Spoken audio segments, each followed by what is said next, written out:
Providing live finance advice on WMAC since 1993.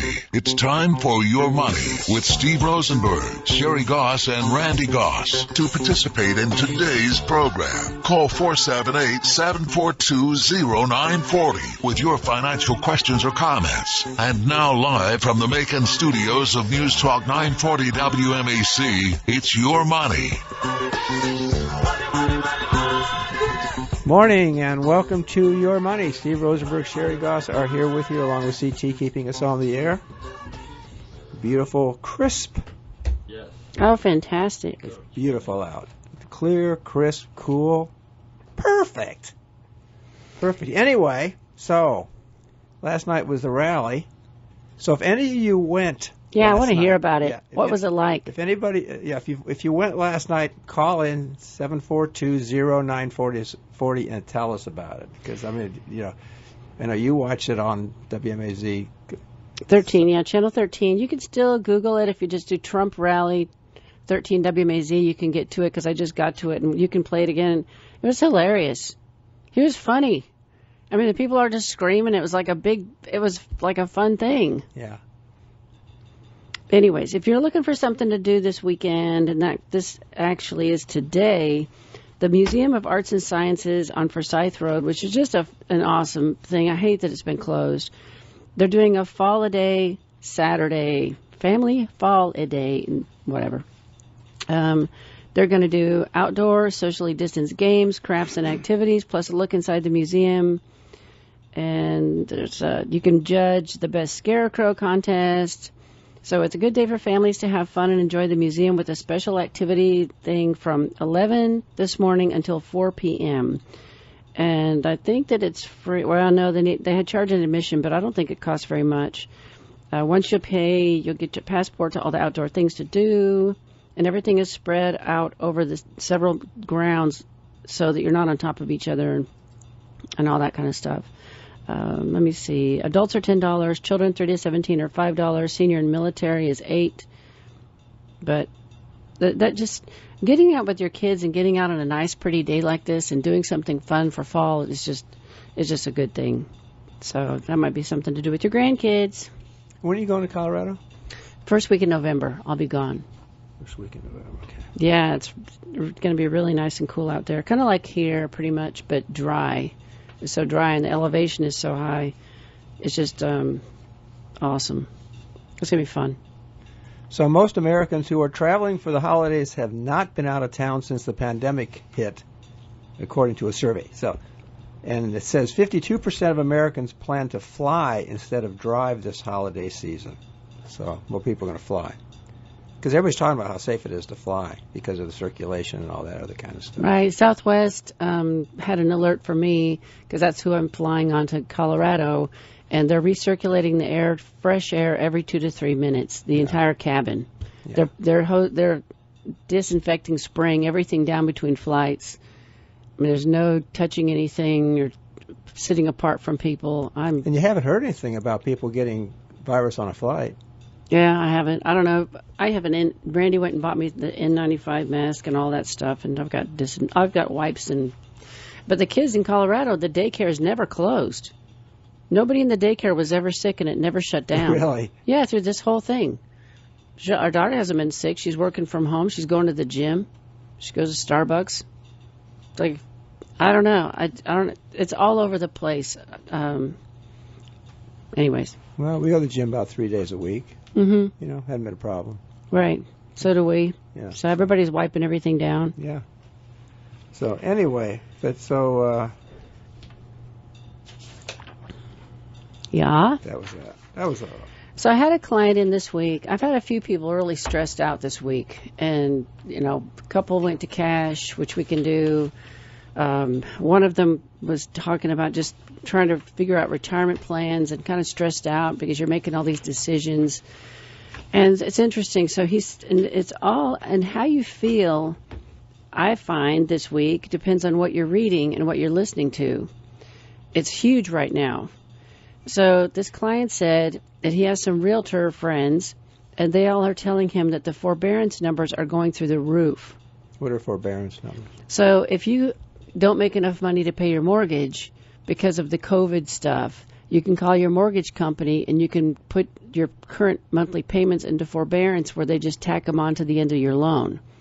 Oh, you don't make any payments. Right. So you're saying that your income is down because of the virus, and so you've got to put your mortgage in forbearance and sign an agreement so that those payments get tacked on to the end of the mortgage. And he said, I'm hearing this is really bad. So he was really worried about the economy because he's like, things must be really bad out there if more and more people are doing this. And I told him, but the August numbers for unemployment were under 6%. I mean, Georgia is doing better than most states as far as getting people back to work. So I don't know, and there's jobs everywhere. Everyone is hiring. I don't understand this. So I looked it up. The forbearance numbers are actually going down. They're dropping like a rock because fewer people need to use it. And so I don't know what these people are talking about saying that it's going up. I don't know what they're looking at or what they're reading or listening to, that things are going over a cliff when it's not. It's all like that right now. Yeah. And the election is driving a lot of it. In fact, did you look at this? I told you about this article. It didn't have. I don't think it had the link. You told me, you mentioned it, but it didn't have the link or something didn't work. I didn't put a link in there. You'd had to go log in yourself. Okay, I can log in myself. I figured you could do that. I could. So this article talks about the election and how people are freaking out about it because if this client wins, we're going to go into a crisis. If this person wins, we're going to go into a crisis. And everybody on each side is like, oh my God, the sky is falling. And this article talks about government spending. And it says the government is a cash cow. It always has been and always will be. Money flowing from the government coffers is as good as any other money. It may even be better. Government checks don't bounce. Once you get locked in, the bureaucrats who sign the checks tend to keep signing them. You may think that on the eve of an election, we should hold off on making big bets on government spending. After all, wouldn't different administrations have different priorities? Perhaps, but we've seen no evidence that anyone in Washington plans to rein in government spending. Nor Trump nor Biden would want to celebrate his inauguration by overseeing a double-dip recession. That is the truth. Except Biden's going to raise taxes. Right. It says, trust us, the government will keep writing big checks no matter what happens. We have a lot of good reasons to scorn the government spending, but as investors, we should be realistic about it. And so they go into the stats of everything. And yes, he's going to raise taxes on corporations first and then everybody else. And this is interesting. So the government is making up 34% of the economy prior to COVID, and today it's making up 55% of the economy. Wow. That's kind of crazy. That's not too good. No. But they're basically saying it doesn't matter who wins because the government's going to keep spending money on all of these things that they're going to subsidize, and so it's all good. Well, until it ends. Biden's quote is, I'm going to get rid of the bulk of Trump's $2 trillion tax cuts, and a lot of you may not like that, but I'm going to close loopholes like capital gains and step up in basis, said according to a pool report. He's going to spend a fortune on fundraiser. Mm-hmm. And that's what he said in the... it's the it's and I keep thinking it like a flashback? It was either Kerry, it was one of the other Democrats, when he was, it might have been Dukakis when he was running against Bush, and he said, because Bush says, I'm going to cut your taxes, and he says, Bush is not going to cut your taxes, he's just saying that, but I'm going to raise your taxes, and everybody cheered. A bunch of idiots. I mean, that was the election right there. I mean, that was the end of it, and Bush just killed him. I mean, I'm going to at the debate, I'm going to raise your taxes. He's telling people that. So what Biden is saying, he said, I'm going to get rid of the bulk of Trump's $2 trillion tax cut. And a lot of you might not like that. I'm going to close loopholes like capital gains and step up in basis. I'm glad we sold our land in Idaho while Trump was elected. Golly. But it's going to be all shut down again. So stepped up in basis means that if you inherit property, or let's just say you've got a regular stock brokerage account, not an IRA. You got a stock brokerage account, and the husband and the wife, and the husband dies, and then it goes, and it's not an IRA. It goes to the spouse, so it goes to the wife. When you sell stock, you have to pay tax on if it's not in an IRA, you have to pay tax on the gain, and so you take what you paid for it originally and what you sell it for. Well, once you die with a non-IRA account, the cost basis of that investment, the stock, the mutual fund, whatever, real estate, whatever, goes up to what it was when you died. So therefore, you could have paid $2,000 for something, it could be worth $20,000. And so when you die, you inherit it. Your cost basis is $20,000. You could sell it for $21,000, pay virtually no tax. And so he wants to do away with that step up in basis. Period? Like totally? Yeah. God, that's a disaster. He's going to close it. Close loopholes like capital gain and step up in basis. I mean, that was right out of his. Out of his talk. I haven't heard him say anything about that stupid wealth tax he was throwing around, that he was going to tax your gains even if you hadn't realized them. I mean, he doesn't know what he's saying anyway, so it really doesn't matter, but still it does matter. So he also vowed to increase the corporate tax rate from 21 to 28%. It's no big deal. It's going to bring in $1.3 trillion over the next decade. Well, half of us will be dead in the next decade. The problem with this is the Green New Deal that he's promising is going to cost tens of trillions of dollars. Oh, I know. You can't tax people enough to pull this junk off. I know. I had something else, too. Wait a minute. So here's what the election result could mean for your IRA and 401k. What might happen, and this is from thestreet.com, what might happen to your IRA and 401k if former Vice President Joe Biden should become the next President of the United States? According to Kelly Campbell, the CEO of Campbell Wealth Management, she says that there could be plenty of changes. For example, he wants to equalize tax benefits for those contributing to their retirement plan while incentivizing lower income earners to contribute more to their savings. Currently, any contribution to your company's 401 plan is subtracted from your income before your income taxes is determined. So you're effectively getting a tax deduction for your contribution. The higher your tax bracket, the more benefits you get for the contribution for the same amount of money. For example, if you make $200,000 a year and you contribute the current maximum $19,000, your income tax will be based on $180,000. But you take that away, and then your income is still based on $200,000. And then that messes everything up, because then when that money comes out, it's not going to be taxed. I mean, the whole thing is going to have to change the whole 401k thing. That's a disaster. Yeah. So, but that's, according to this lady, there could be plenty of changes. For example, Biden wants to equalize the benefits for those contributing to their retirement plans while incentivizing low tax income. Did I read that? Yeah. It's amazing how many of these articles I get repeat themselves, exactly the same paragraph. Because everybody's copying everybody else's stuff. I know, but they're copying and pasting it, but they're not reading it. So you got a sentence up here and the exact same sentence farther down. Yes, that is huge to make the article longer. Yeah, same exact sentence. I mean, it's that's very annoying. In case you didn't notice it the first time, I'm going to repeat that. Maybe they think we all have dementia. I think so. The whole world's got dementia. So, anyway, what else? Long-term U.S. long-term mortgage rates down to 2.8%. So the people that are buying our rental house just locked into 2.2%. Really? Yes. Is that crazy or what? Unbelievable. What a deal. I still remember when we were paying 18% back in the 60s and 70s. Oh, God, it was unbelievable. The money market accounts came out. Money market accounts back, just money market accounts. There were different companies back then, but I mean the same thing as all of these online banks and stuff like that. They were paying 20% on money market. Wow. Back then. I mean, it was unbelievable. 20%? Yes.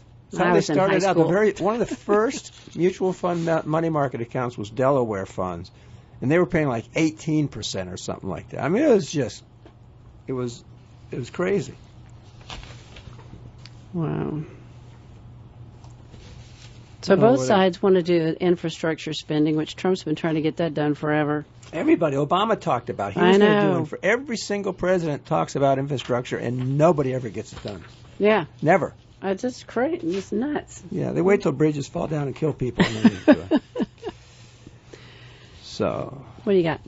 Let's see, what's this? Social Security. If former Vice President Joseph Biden should become next president of the United States, here are some of the possible changes to the federal insurance program that currently benefits 64 million Americans and another 178 million workers whose earnings are subject to the Social Security tax. According to Campbell, Biden wants to increase benefits for some individuals, parentheses, those with incomes near the poverty level, widows, widowers, and some older retirees. Those aged 78 to 82 would gradually receive an increase in their payments over time, which they kind of get anyway. Also, Campbell says a retiree with more than 30 years of employment would receive 125% above the poverty line, helping with the lowest income earners. In addition, the benefits for widows and widowers would increase by 20%. To pay for this, he wants to pay for it. He supports something called the donut hole. Oh, another donut. We had a donut hole. There already is a donut hole. There is a donut hole. When your copay, when your out of pocket hits a certain amount, then you hit the donut hole. Health insurance. And when you're on Medicare, and so then you have to pay out of pocket for so many months until you hit the cap, and then your insurance so you get kicks to the other back side in. Of the donut. Right. So if you have a lot of prescription drugs, it's a problem. Yeah. So. The phone's ringing. Oh. Saved by the phone. Good morning. Good morning. You're on your money with Sherry. Hey, good morning. Hey. So did you go to the rally? No. Ah. No, I'm not going to stand out by the road for a couple, 3 hours. You're too smart for that, right? I need toilets too frequently to do something like that. I have to be near a bathroom. Yeah. What's going on? Yeah, if you own a porta potty business, you'd be in business. Okay. Right? I drove by the airport this morning. I mean, there's like no evidence. I thought there'd be something like trash. Well, everybody had to park away. I thought there might be trash. Yeah, probably. Or some cars parked on the side of the road. And couldn't do it. They didn't allow it. They didn't allow anybody walking. They didn't allow nothing. Everybody had to park in a certain place, and they bust you over and whatever. It was very controlled. Where were they parking? Cops were out starting in the morning yesterday. You're kidding? No, because they're watching to see if anything inappropriate is going to go on. Anyways, back to the caller. What's on your mind today? Yeah. Well, you were talking about the step up a few minutes ago. Yeah. And this is you talked about it in terms of the husband owning the brokerage account outright. Right. And his wife inherited. Right. Yeah. So then she gets that step up. What if it's a joint account? What if it is a joint account? Then it's a half step up. 50% of it. 50% of it is stepped up. What about? So you have to pay taxes on the other half? If you cash it out. Yeah, if you sell it. If you sell stuff. In other words, your cost base, you're not paying tax on it until you sell the investments in the non-IRA account. So if it's just a regular stock brokerage account, not an IRA account, if it's in a joint name, and you paid, let's say you have one stock, you paid $10,000 for it, now it's worth $20,000. If it was a single account and you had an account and you just left it to your wife, then her cost basis would be the value, the $20,000 value date of death. If it's a joint account, then it goes halfway between the $10,000 and the $20,000, which is $15,000. In other words, you're being punished for being married. Well, that happens all the time. That's just a part of marriage. I mean, that's the least of your punishment. You got to pay a little more tax, but otherwise, no. You don't get. Actually, it's a benefit because the other part of it is going over tax free. What other part? The half that got stepped up. The half that got stepped up. But if you goes over free, goes over. So if you put in $10,000, it's worth $20,000, and you die, then when she dies, the cost basis is $15,000. It gets totally stepped up upon the second death. And then at her death, it's totally stepped up. Okay. So at the second death, the kids who get it pay no taxes. Right. So that's. So is that good news or what? And it's all, as I say, it's your house, it's any real estate, or any investments. Let's just say, put it that way. It's any investments, including real estate and stuff like that. Well, it sounds like for me it's a hindrance because we're joint on everything.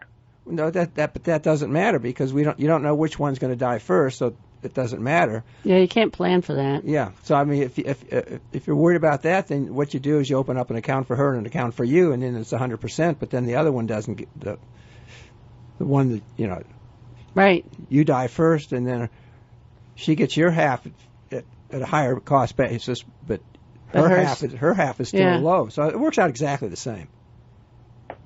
If you say so. Don't worry about it. You're not going to die anytime soon, anyways. I mean, we couldn't have this show. You've been calling in so long. It would just like shock the system if you didn't call in. So you have to stay alive so you can call. Well, you keep bringing up questions. I keep listening. We always got good questions. So did you watch the Trump thing? No. Really? No. I couldn't stay away from it. And once I turned it on, I couldn't turn it off. It made me laugh. Actually, it was very funny. I was listening to one in the after. He was in Florida, and so I was listening to that one, watching it. I guess I was probably watching it before he came up here. He had one to the folks in Florida. It's really kind of funny because last night at the talk here he was talking about the villages and how great how they love them and everything. And meanwhile, there was a big thing on Drudge during the week how all these people in the villages are for Biden. And that was on Drudge. He can say whatever he wants. He can say whatever. He does say whatever he wants. I mean, it doesn't matter. I mean, it's entertainment. It's not fact. It's just entertainment. But anyway, so what have you been doing these days in the lockdown? Well, not a whole lot, I guess. I've been, trying to mow I have 6 acres, and I've been trying to keep it beat down. And that'll keep you busy. Yes, it will. And, work on some of my equipment a little bit and get it in order and, just things like that. Have you been out to restaurants? We canned apples the other day. Oh, nice. Which was a lot of fun. You've been out to restaurants? No. No, none. I have a lot of folks that have not been, and then I have the other side that's already been on trips and stayed in hotels and gone to casinos, so it's all over the map. Yeah, yes. Most people haven't, I think, or hardly ever, let's just say. But I think the restaurants are pretty safe. They're disinfecting everything. We haven't had a problem. And they're socially distant. You're distanced between them, so they're not putting people on top of people. Well, I fall into one of those, what do they call at-risk categories? Me too. Yeah. So we've been sticking pretty close to home and keeping everything pretty disinfected, and when you do have to go out, try to take all the precautions. Yeah. Even to the point of when we get done, we come home and spray down the car with Lysol and put the clothes directly into the washing machine. You found Lysol? No, we haven't. Right. We've been using off the storage that we've had in the past. Oh wow. Yeah, I had to go to. I tell you, if anybody's looking for disinfecting stuff, Lowe's has truckloads. We went in there last weekend, and the entire wall of Lowe's behind the cash registers, the entire wall has been redone, and it's all gallons of hand sanitizer and spray and all of that stuff. They have. If anybody out there is looking for it, they got piles of it, and it's not expensive. Store? Lowe's. Which one? I'm sure they all have a supply chain. We went to Milledgeville, and they had it. Okay. But I'm sure the ones here have the same stuff. It was crazy. I don't know if that's true. Really? Not just Lowe's, but a lot of the stores around. You go in one store and they have whatever product, hand sanitizer, and you go to the next store and they don't have a bit of the same company. Huh. They don't have the hand sanitizer, but they've got wipes, that kind of thing. Kroger's like that. It was really weird. You're right. I don't know. Well, I guess I shouldn't say that they all have it. We got some more paper towels and toilet paper. They still don't have much. It's still amazing to me. I mean, people are still stocking up. I buy. I don't buy. I mean, I always had a lot. We use a lot in the office, and so. But there weren't a lot, so I'm not buying it. I'm not buying it to stock up. Well, I technically am, but we actually use a lot. Right. Most families probably don't use that much. Right. So. Anywho. All righty. Well, thanks for calling. Have a good weekend. Enjoy this nice cool weather. Thank you. All right, yay. Take care. Bye. So Trump announced this week a vaccine deal with CVS and Walgreens. Do you see this? I heard about it. Trump administration on Friday announced a deal to administer coronavirus vaccines to the elderly and staff in long-term care facilities. The vaccine will be free and available for residents. CVS and Walgreens will schedule and coordinate on-site clinic dates directly with each facility. According to Health and Human Services, the companies anticipate that 3 total visits over 2 months are likely. This is expensive. 3 visits to every person and staff member in a long-term care type facility is huge. I don't know how many people they'd have to hire to administer all these doses. And then you have to log it, and you have to track it. Do they know that any of the shots really work? Not yet. The few tests that I've seen, there are people that have been sick from it, and so they're having to do more tests and tests. So giving people the vaccine is no good if it's not safe yet. They don't have it yet, but he's going ahead and saying this is how we're going to, once we get it, this is going to be our priority. Our priority is going to be the elderly. So most of the potential vaccines require 2 doses, although Johnson & Johnson's requires just 1 shot, and some of them need to be transported and stored at very specific temperatures. So my comment about this is you fast-track something, plus you mandate it, plus you lack testing, liability. Can you imagine the lawyers all over this just waiting for this? That's probably, I guarantee you who's ever providing them has gotten something from the government saying that they can't be sued. That's probably it. That's probably exactly right. Because you can't rush something out like this and expect it to work. Right. I'm not going to take a test. And if it doesn't work, it's not so bad. But if it makes it worse or causes something else, that's where the problem is. Yep. 7420940 is the number. Good morning. You're on your money. Yay. Good morning. Good morning. Good morning. How y'all doing this morning? This is your cousin, Tommy Goss. Nice to hear from you. Yeah, my daughter and son, they run into y'all every now and then. And my daughter, she's got 25 certifications for fitness and this and that and the other, and then does all these long distance runs and this and that and the other. Oh, but yeah. Anyhow, Lowe's has a thing in a gallon jug that is called Wet and Forget Indoor Mold and Mildew Disinfectant Cleaner that you can do for area, and you don't have to buy it in the little bitty containers. You just spray it on everything? You can spray it on any and everything. Yeah, it's got the same stuff in it that these spray cans of disinfectant that you can buy in these stores. It's hospital grade stuff. You can spray it on any surface, or interior of your car, washing machine, sink, whatever else. Wow. And it'll save somebody a whole bunch. It's not real cheap.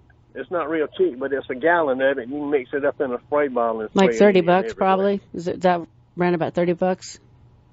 I think it was 27. Yeah, that's what I saw at Lowe's. I was looking at all that stuff too, and by the time you put it into a $1 spray bottle, you're saving a pile of money. Oh yeah, no doubt. And like I say, it is really applicable to more than what it says on there, because I've checked that on these spray bottles of disinfectant, and it's a little bit stronger than all of those that you can buy in a spray bottle. Okay. Huh. Aerosol bottle, aerosol can. Yeah, that's what I bought for our office. That you can disinfect. But it would work great if you've got to disinfect a good sized area. Okay, good. And I don't work at Lowe's, and they don't pay me for advertising. But there it is. Okay. Hey, y'all have a blessed day. Enjoy it. I have some other stuff from last week I want to talk to you about, but at my age, I forgot it. I'll call you later. Okay. Thank you. Thanks. That's funny. So the big thing on the news this week was the fact that Twitter and Facebook did not or took down reports and articles about the whole Biden scandal. Hunter Biden. And I thought this was fascinating because it's turning into a thing. I thought it was just going to be a flurry of everybody upset about it. It's wrong.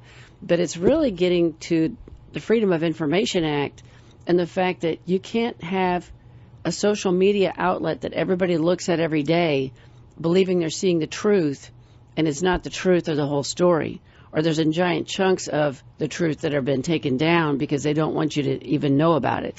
And it's worse, and it's bad enough that people post stuff that's not right, but then you got the companies playing police to decide what they're going to let through and what they're not going to let through. I don't that's know. the problem. I don't know where this is headed. I don't know what they're going to do about it. Government's talking about antitrust. Yes.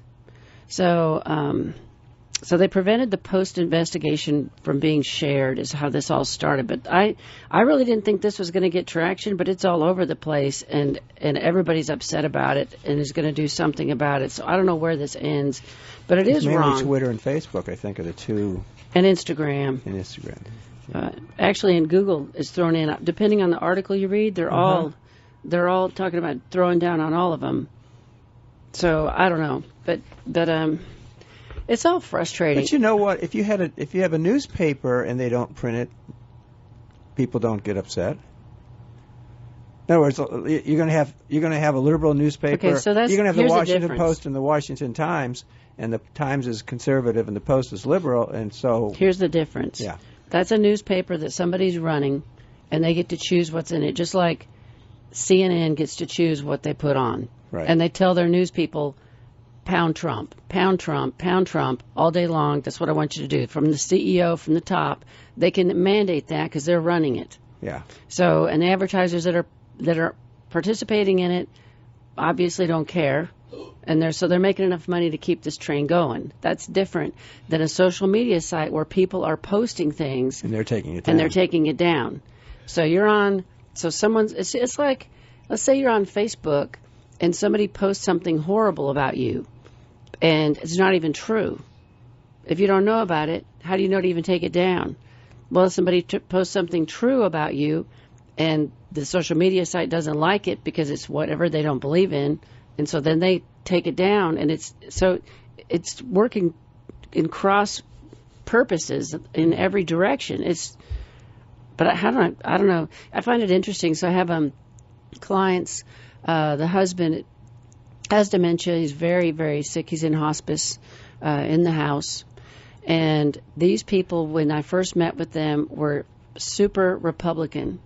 So there's a family member that has moved in to help, and now they are all the way over to the Biden side because of what they read and what they see. And the books that have come out against, they're reading all these books about how evil Trump is and all this kind. And I don't know what's true. I can't tell any of it is what's true. It's really a hard thing. We've never been here before in this much misinformation and disinformation. Nixon complained about the liberal press back in the 60s. Right. It's just because of the internet, it's that much worse. It's way worse. But it's been going on forever. Yes, forever, but it's fake. I mean, total fake stuff. But there was probably fake stuff back then. But it's not in your face. You had to choose. Because we didn't have the internet. Right. Yeah. But I'm saying I don't know how you fix this. I don't know how. What do you do? Have the government have to run everything? That's not a thing. You can't do that. I mean, you got to have freedom of information. I don't know. I don't know where this is going, but it's just nuts. I mean, as I say, the newspapers do exactly the same thing. TV does exactly. Fox decides what it's going to report and how it's going to report it. That's different. That's not people, individuals posting information that's being taken down. Those have people running it and choosing what to put on. This is a social media site where everybody's supposed to be able to post what they want to post, and they're choosing to eliminate posts. Yeah. Whichever way they want to lean. I mean, it could be either way, right, left, whatever. That's the problem. And everybody reads it, and that's what they believe. Who reads a newspaper anymore? I mean, really. I read the Wall Street Journal online. Right. So do I, and they stay pretty much in the middle of the road. Yeah. And their opinion pages are really good. Yeah. They have thinkers still. Yeah. But anyways. Yeah. All right, so another thing that Trump shoved through this week is 5G. The White House Chief of Staff Mark Meadows is leaning on the Pentagon to move ahead with a plan to stand up a 5G wireless network. The DoD could lease out capacity to wireless carriers and other companies in need of this high-speed connectivity. That prospect makes this the Trump administration's most serious push toward a federally backed national 5G network since it floated the idea in 2018. And I wondered why I hadn't heard anything about this. especially with rural areas where you can't work from home and you can't do school from home. And we have some of those right around here. There's kids in Bibb County that can't do school from home because they don't have enough internet connection. So it would take the form of a private company landing a federal contract to operate a 5G network on the government's behalf using airwaves held by DoD. The upshot would be a public-private partnership. Wireless providers are firmly opposed to the idea, viewing it as the government handpicking a single winner in the deployment of nationwide 5G, which I get that. I get why they wouldn't like that. DoD is already at work drafting the request, according to the Wall Street Journal Friday. And one telecom industry official spoke with expects the request to be issued within the next 2 weeks. Who knows if it'll happen or not. So the Department of Defense would pay for all the 5G towers? The Department of Defense owns airwaves, right, that they're not using, that they could use to operate the 5G network, and then they would have to have pay somebody to go install all the equipment to use those airwaves. And buy the equipment. Mm-hmm. So one person to watch is former Google CEO Eric Schmidt, who said at a telecom industry virtual conference last month that falling behind China on 5G is a national emergency. China again. So. China. Biden's friends. So I had an email from a lady. She came to see me a couple of years ago to get it, and I encouraged her to get all of her affairs in order. And now she has been executor for a will that has turned into a real pain, because in the will, the person who died put in the name of their daughters, gave them each $1, and said, "You are dead to me," in the will. That's okay.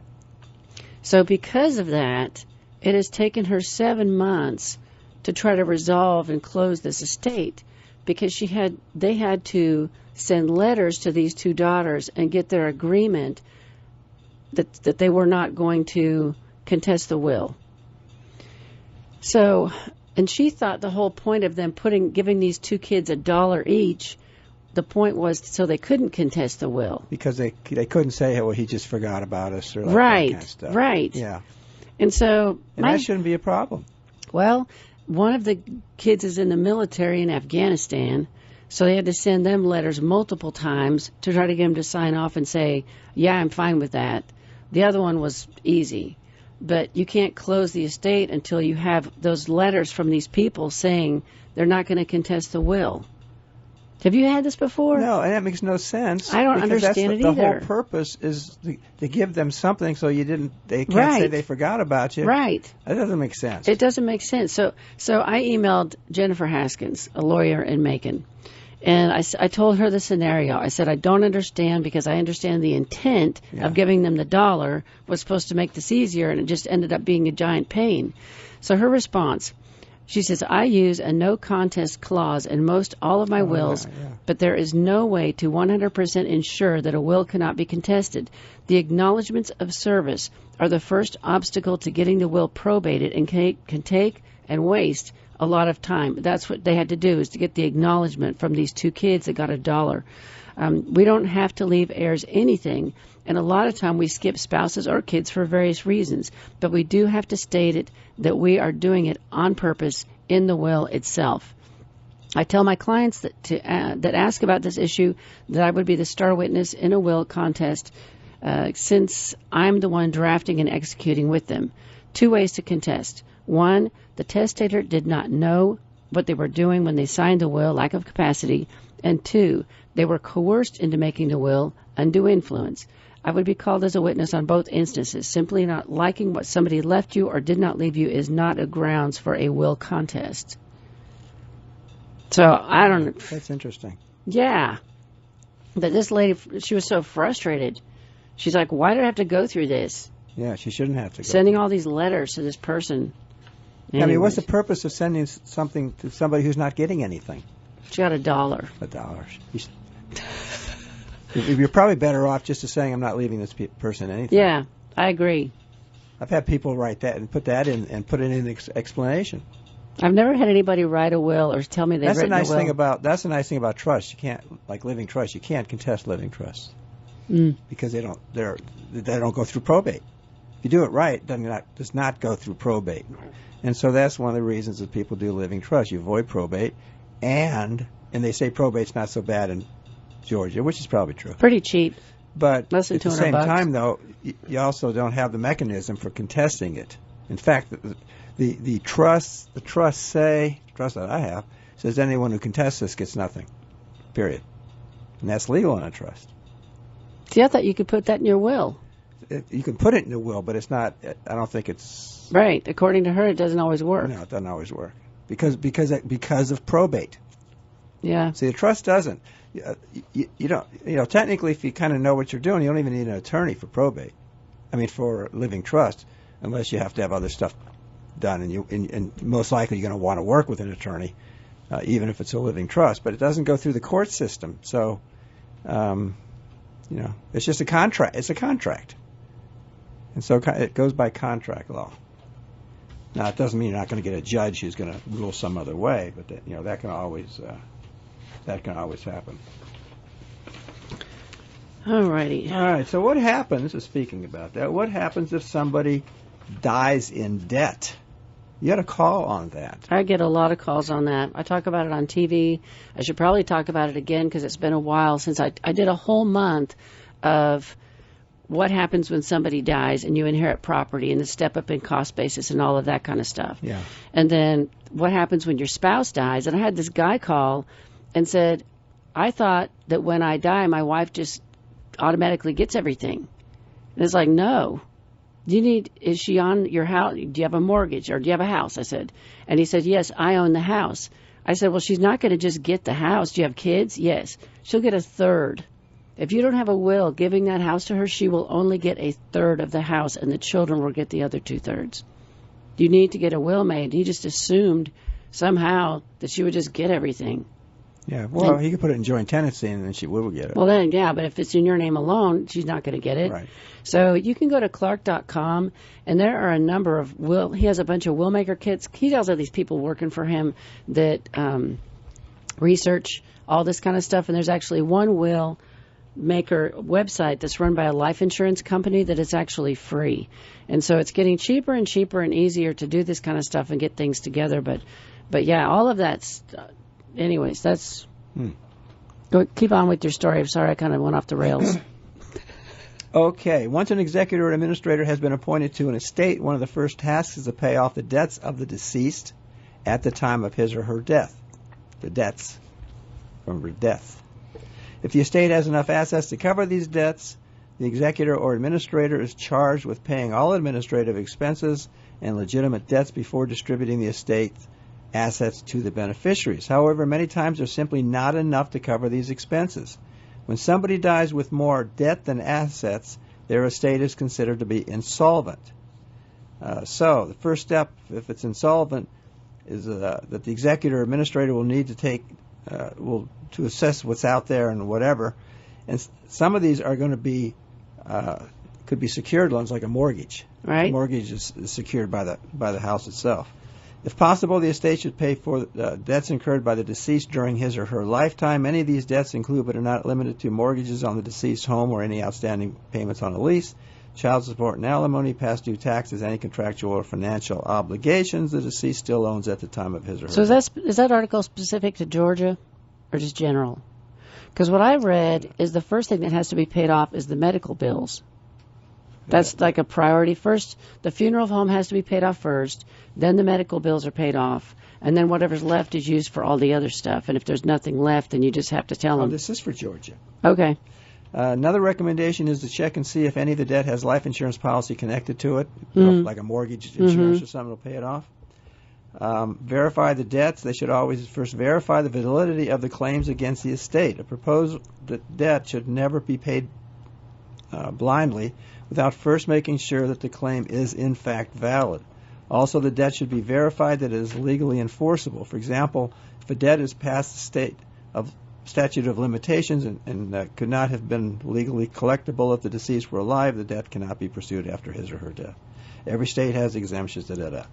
Exempt debt. Georgia law allows a certain amount of property to be exempt from creditors' claims. Normally, the exempt amount is the value of 1 year of the deceased's financial support for his or her family. This amount will be protected first before claims are paid. As far as priority, certain debts take priority over others. Georgia probate law requires that the deceased funeral expenses must be paid first, which you just said, followed by expenses associated with the estate administration, including court fees, legal fees, accounting fees, and executive fees. That makes sense. The next expense are those associated with the final illness, followed by next estate and federal taxes. After these debts are paid, any judgments, liens, or secured financial loans must be paid. Only after that point will unsecured debts be paid, if at all. So that's just the way it is. And these debts are given priority and must normally be paid in full before other claims are paid. However, if the estate is determined to have more claims than assets to pay, then the estate will be declared, and we went through that before. Anyway. So here's my question. I'm going to keep that because I need to talk about that again on TV. So how it used to work is your spouse dies, they have a bunch of credit card debt. You feel like you should, and I get this all the time, the spouse thinks they should pay off their spouse's credit card debt, even though their name is not on it because they feel like they're liable. Right. But how it used to work is if the spouse started paying those bills, the credit card can assume that they have taken on the liability and hold them accountable for it. But I don't know if that's true anymore. I need to look that up. I don't know. Yeah, I don't either. I just haven't looked it up for about a year. I need to look it back up again because that's a huge problem because people just assume that they're supposed to pay it and just start writing checks to it. So I've got a couple Delta American Express cards, and then for a couple of those cards, Nancy has a card attached to my card, so it shows up on my statement. So then the question is, if she charges something on using my account. It's not a joint account? She's just a user? She's a user. It's on my account, though, so it shows up on my statement, so that means I would be liable. I've got to look this one up because I would bet you there's some fine print in there that they could hold her accountable. I would think. I don't know. Well, need a pen. What? Yeah, I don't know. I'm trying to think. I don't know. I mean, I don't know whoever reads the agreements. Because they could go back and they could look at the receipts to see that she signed her name. Yeah, but I'm responsible. It's on my account. I pay it. Yeah, I don't know. I got to look that up. That's a good one. Yeah. That's a really good question. I mean, I don't think there's even a mechanism for her to make payment on that account because it just shows up on mine. I don't know. Oh, stump the band. So, anyway, how are we doing here? So a few months ago, I talked about Google, who was giving away 100,000 scholarships to go on their online platform and learn technology so they could get high-paying tech jobs in a matter of 4 months. Last month, Cisco came out with all online, free technology education. Really? You can do in person, and the printout is. I asked Randy to bring it, and I don't have it in here, but it's if you just go to CISCO Cisco, you can see it, and it's every angle of technology from beginner to advanced. It's huge because we don't have enough people learning this stuff to take all these jobs. It's almost like at a crisis point. Well, this morning, how these young people not understand they're on computers from the day they're born? Right. Well, they don't know how to program. They don't know how to. Yeah, well, they don't know. So now today, Amazon is helping people get trained and certified in jobs for cloud computing. This is a great story. So this guy's name is Jared. He had a lot of big plans for the year. After working as a personal trainer at gyms in the Boston area, he was posed to open his own fitness center and build on his independent brand in March. But like millions of Americans, his plans were put on indefinite hold when everything ground to a halt because of you know what. For weeks, the 35-year-old fitness instructor, who also wanted to work part-time as a hotel night auditor, saw his hours and paychecks diminish. He began offering free outdoor workouts to people who needed an outlet during the quarantine and made a little extra money selling branded apparel. But still, his plans were on hold. Well, let me see here. Later in the spring, he heard from a friend who was applying to enroll in a program with Per Scholas, a nonprofit in the Northeast that trains people in tech careers. He says his only previous tech experience was researching which new iPhone to buy. That's as far as his technology information went. But he was intrigued by the offering to learn about the Amazon Web Services cloud platform. So he and his friend were accepted into the program. Over the summer, he attended virtual lessons and completed labs through a partnership with the AWS, Amazon Web Services Restart program. From Monday through Friday, 9 to 5, he received training in Python, networking, security, and database skills. So since 2017, Amazon Web Services Restart has partnered with workforce development programs around the country to provide free coursework and cover fees in order for participants to get certified in AWS cloud computing. So it's 12-week long. That's all it is. And it's free. So this guy was getting unemployment, doing nothing else, signs up for this, goes through it, passes it, gets certified, and the guy has a job. He has a job and he's working from home. Wow. Because he went through a 12-week program, and this is everywhere. Anybody who's out of work in a career field that is not, what's the word? Lowe's, CVS are all retailing and all that. No. If you have to be, you need to get into a career field where you are needed regardless of what's going on in the world, and technology is there. And there's all this free stuff out there that anybody can do from home. So, I mean, you want to be a critical employee. You want to be somebody that's in demand, that's going to continue to make more money as technology continues to explode. So, anyways. There's an article, here's how to charge your phone and save the battery, according to science. It's written by a guy named Antonio Villas-Boas. This sounds intelligent to me just with that name. That's a great name. Yes, we know our smartphone batteries are bad because they barely last a day. But it's probably our fault because we've been charging the wrong way this whole time. Many of us have an ingrained notion that charging our smartphones in small bursts will cause long-term damage to their batteries, and it's better to charge them to when they're closer to dead. But that couldn't be more wrong. In fact, from a site from battery company Cadex called Battery University details how the lithium-ion batteries in our smartphones are sensitive to their own versions of stress, and like for humans, extended stress could cause damage to your smartphone's battery's long-term lifespan. If you want to keep your smartphone battery in top condition, go about your day without worrying about battery life if you need to change a few things. According to Battery University, leaving your phone plugged in when it's fully charged, like you do overnight, which is what I do, is bad for the battery in the long run. Once your smartphone has reached 100% charge, it gets trickle charges to keep it at 100% while plugged in. It keeps the battery in high stress and high tension state, which wears down the chemistry within. Battery University goes on into a bunch of scientific detail explaining why, but it also sums up nicely. When fully charged, remove the battery from its charging device. This is like relaxing the muscles after a strenuous exercise. You'd be pretty miserable if you worked out nonstop for hours and hours. So, in fact, try not to charge it to 100%, at least if you don't have to. Turns out that batteries in our smartphones are much happier if you charge them occasionally throughout the day. Batteries can't really be happy. They can be happy. They're sometimes mine is bad and it just goes away. See? So he's happy if he's working. If he's not working and he's got no battery, he's not happy. He's almost dead. And if I leave him that way, he'll be totally dead. And I don't want my battery to die. So, charging your battery when it loses 10% of its charge would be the best case scenario, according to Battery University. Obviously, that's not practical for most people, so just plug it in whenever you wish.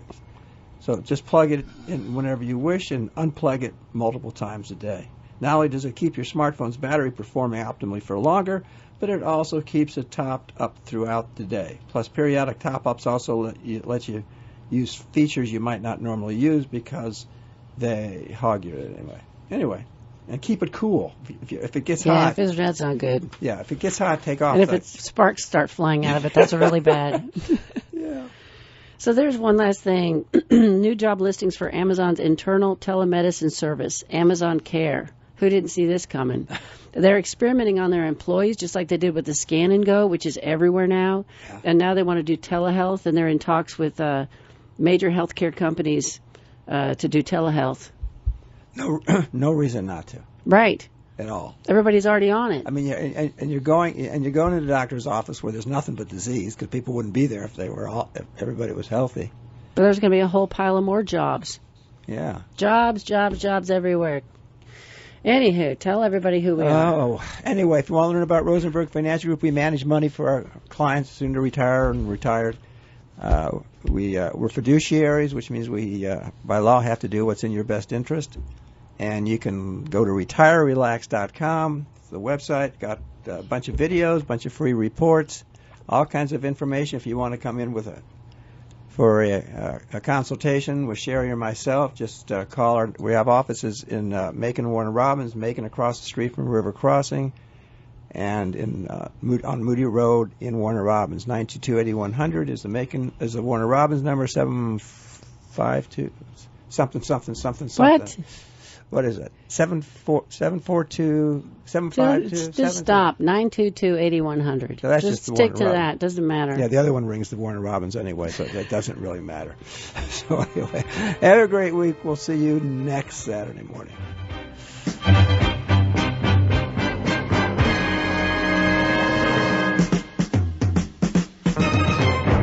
The views expressed on the show should not be construed directly or indirectly as an offer to buy or sell any securities or services mentioned herein. Investing is subject to risk, including loss of principal invested. Past performance is not a guarantee of future results. No strategy can assure a profit nor protect against loss. Please note that individual situations can vary. Therefore, the information should only be relied upon when coordinated with individual professional advice. Securities are offered through Royal Alliance Associates Incorporated, member FINRA and SIPC. Advisory services are offered through Rosenberg Financial Group, a registered investor advisor not affiliated with Royal Alliance Associates Incorporated. Offices are located at 2517 Moody Road, Warner Robins, and 4875 Riverside Drive, Suite 201 in Macon. Phone numbers are 922-8100 and 741-4457.